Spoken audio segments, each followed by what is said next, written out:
Okay, so as you know from your research, on April 1st, the Israelis struck the Iranian embassy in Damascus, Syria, killing 7 people, including 2 commanders. This is an act of war because the embassy is considered Iranian territory. And never before has this been done intentionally. And this follows the assassination of their general Qasem Soleimani in 2020, right? This is when the Americans launched a drone strike against him in Baghdad. And he was really one of the top Iranian generals. And what both of these incidents show us is that the Americans and the Israelis have dominance over Iran. So military dominance. So the first thing is they have technology, right? So technologically, America and Israel are so much superior to Iran. So that there's a jet that went from Israel and went to Damascus to carry out the strike. Now, if you did the research, you would know that the Canadian embassy is right next to the Iranian embassy. And the strike was so precise that it only hit the Iranian embassy and didn't touch anything else. That's a precision strike. That's how powerful the technology that the Americans and the Israelis have. But the other thing that's important is the idea of intelligence. So how did the Israelis know that these commanders would be there at that time, right? That's intelligence. And intelligence comes in 2 forms, right? There's the idea of human and then signals. Signals is basically, I can listen in on your cell phone. I can track where you go. I know where your car is, right? That's signals, electronic intelligence. The other is human. So there are spies in the embassy who tell the Israelis that this meeting will happen. So this is clearly military dominance that Israel and the Americans possess over Iran. And when this strike happened, as you know, the Iranians had to respond. And this was called Operation True Promise. And the idea of True Promise was that there's a strike package consisting of 300 drones and missiles that hit Israel. Now, what the Israelis say is that 99% of these drones and missiles were intercepted. They caused no damage. And the Israelis says, this shows that our Iron Dome system is amazing. We're amazing. Iran cannot touch us. What the Iranians said is that, no, we designed the attack to be harmless. We intentionally designed the attack so that it would not cause that much damage. So who's right, the Israelis or the Iranians? I want to make an argument to you today that the Iranians are more believable, more credible. And the reason why is that the Iranians have to be very strategic in their response to the Americans and the Israelis. And the reason why is the Americans and the Israelis have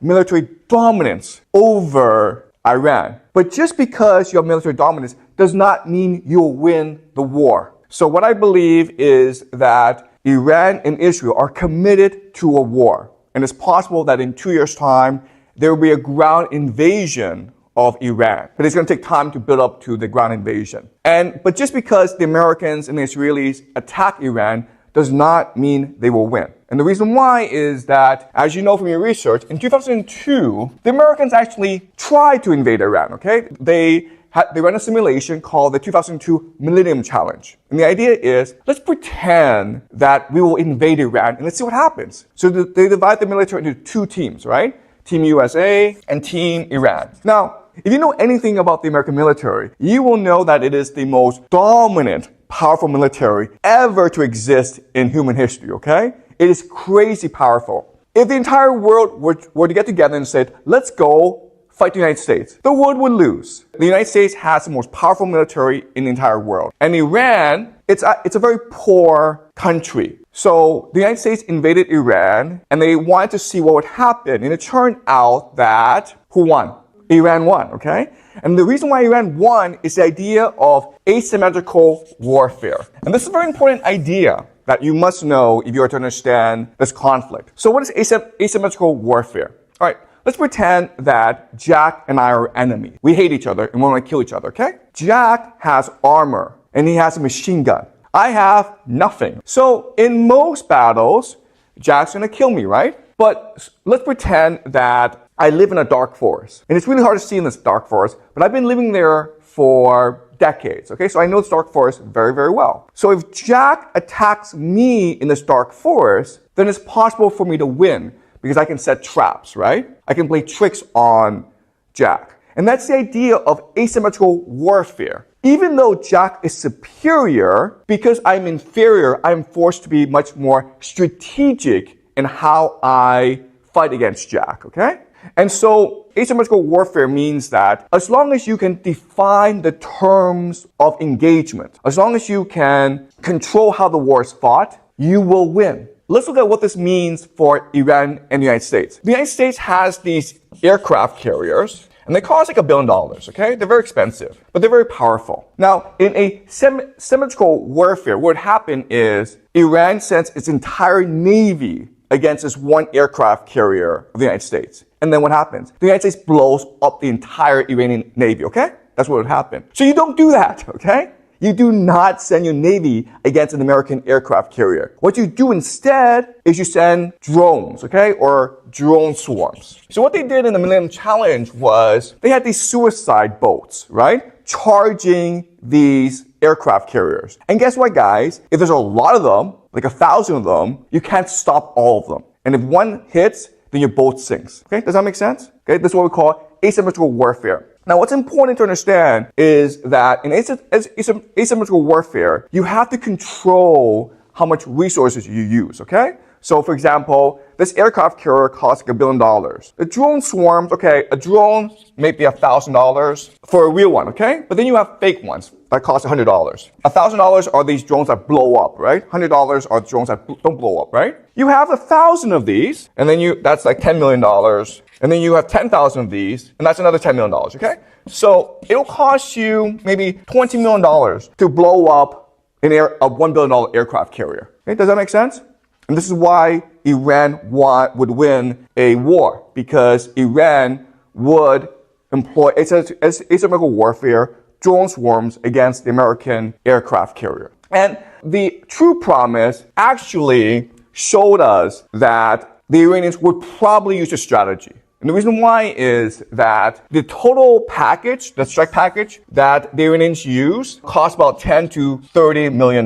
But how much money did the Israelis spend to bring down these drones? Do you guys know? How much did it cost the Israelis to defend themselves against this attack? Okay, it was at least $1 billion. Okay, do you understand? All right. So this shows us that in a war, Iran would use asymmetrical warfare. And even though Israel and the United States have military dominance, they may not be able to win this war, okay? Okay, so does this make sense so far? Any questions about this? Okay, that's a really good question, okay? And the question really is, okay, listen, the Iranians will use this asymmetrical warfare strategy against the Americans. And so shouldn't the Americans respond with more strategic thinking? And that's a great question. And the answer is the Americans would not do that. Why not? Why is it that asymmetrical warfare is so effective against empires and dominant military powers? What's the problem of empires usually? What is their biggest problem? What is their fatal flaw? Okay, they have too much bureaucracy, but Iran also has bureaucracy. But the empires have a much bigger problem, okay? Now let's go back to the Millennium Challenge. Now, in the first test, in the first battle, Iran won against the United States, right? So what did the United States do? And do what? They did it again. They did a second simulation. In the second simulation, what did they do? Exactly, okay? What the Americans said is, nope, this is cheating, guys. Did you understand?